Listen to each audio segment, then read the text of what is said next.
ಈ ಕೇಕ್ ಮಾಡೋದಕ್ಕೆ ಉಂಟಲ್ಲ, ಓವನ್ ಬೇಡ, ಎಂಥ ಕೇಕ್ ಅದು ಪಾತ್ರೆ ಬೇಡ, ಎಂತ ಬೇಡ. ಒಂದು ನಿಮ್ಮದು ಚಹಾ ಮಾಡುವುದು ಸಾಸ್ ಪ್ಯಾನ್ ಇರ್ತದಲ್ಲ, ಅದಿದ್ದರೆ ಸಾಕು. ಒಂದು ಪಾತ್ರೆಗೆ ಉಂಟಲ್ಲ, ಒಂದು ಮೊಟ್ಟೆ ಹಾಕಿ, ಅದಾದ ನಂತರ ಒಂದು ಸ್ವಲ್ಪ ವೆನಿಲಾ ಎಸೆನ್ಸ್ ಹಾಕಿ. ವೆನಿಲಾ ಎಸೆನ್ಸ್ ಯಾಕಂದರೆ ಇಲ್ಲದಿದ್ದರೆ ಮೊಟ್ಟೆ ಸ್ಮೆಲ್ ಬರ್ತದಲ್ಲ, ಅದಕ್ಕೆ. ನಿಮಗೆ ಮೊಟ್ಟೆ ಸ್ಮೆಲ್ ಆಗ್ಬೋದು ಅಂದರೆ ಹಾಕ್ಬೋದು. ಮತ್ತು ಒಂದು 1/4 ಕಪ್ ಶುಗರ್ ಹಾಕಿ ಉಂಟಲ್ಲ, ಸಕ್ಕರೆ ಹಾಕಿ ಚಂದ ಬೀಟ್ ಮಾಡಿ. ಅದು ಈ ಥರ ಆಗಬೇಕು, ಬೀಟಾಗಿ ಹೀಗೆ ಚಂದ ಮಿಕ್ಸ್ ಮಾಡಿ ನಿಮಗೆ ಈ ಥರ ಆಗದಿದ್ರೆ ಉಂಟಲ್ಲ, ಮಿಕ್ಸಿಗೆ ಹಾಕಿ ಸ್ವಲ್ಪ ರನ್ ಮಾಡಿದರೆ ಈ ಥರ ಆಗ್ತದೆ. ಒಂದು ಅರ್ಧ ಕಪ್ನಷ್ಟು ಮೈದಾ ಹಾಕಿ ಅದೀಗೆ ಚಾಣಿಯಲ್ಲಿ ಹಾಕಬೇಕು. ಒಂದು ಅರ್ಧ ಚಮಚ ಬೇಕಿಂಗ್ ಪೌಡರ್ ಹಾಕಿ ಈ ಥರ ಸೇವ್ ಮಾಡಿ, ಈ ಥರ ಇದು ಮಾಡಿ. ಅದಾದ ನಂತರ ಚಂದ ಮಿಕ್ಸ್ ಮಾಡಿ. ಒಂದು 2 ಚಮಚ ಎಣ್ಣೆ ಹಾಕಬೇಕಾಯ್ತಾ, ಎಣ್ಣೆ ಹಾಕಿ ಈ ಥರ ಚಂದ ಮಿಕ್ಸ್ ಮಾಡಿ.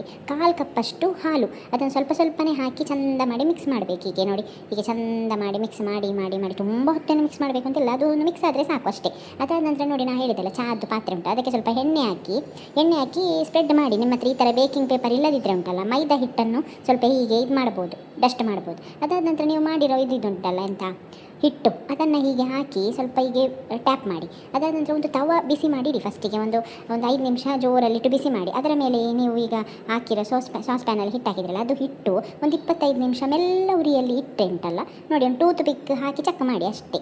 ಆಯ್ತಲ್ಲ, ಕೇಕ್ ರೆಡ್ಡಿ. ಹೇಗೆ ಬೇಕಾದರೂ ನಿಮಗೆ ಮಾಡ್ಬೋದು, ಇಷ್ಟು ಸುಲಭದಲ್ಲಿ ಮಾಡ್ಬೋದು. ನೋಡಿ ಅಂತೆ, ನಿಮಗೆ ಓವನ್ ಬೇಕು ಅಂತಿಲ್ಲ, ಅದೇ ಇದು ಬೇಕು ಅಂತ ಏನಿಲ್ಲ, ತುಂಬ ಸುಲಭವಾಗಿದ್ದು ಪರ್ಫೆಕ್ಟ್ ಆಗ್ತದೆ. ನೀವು ಫಸ್ಟ್ ಟೈಮ್ ಮಾಡೋದಾದರೂ ಮಾಡ್ಬೋದು. ಇದೇ ಥರ ನನ್ನ ರೆಸಿಪಿ ನೋಡಿ ಮಾಡಿ.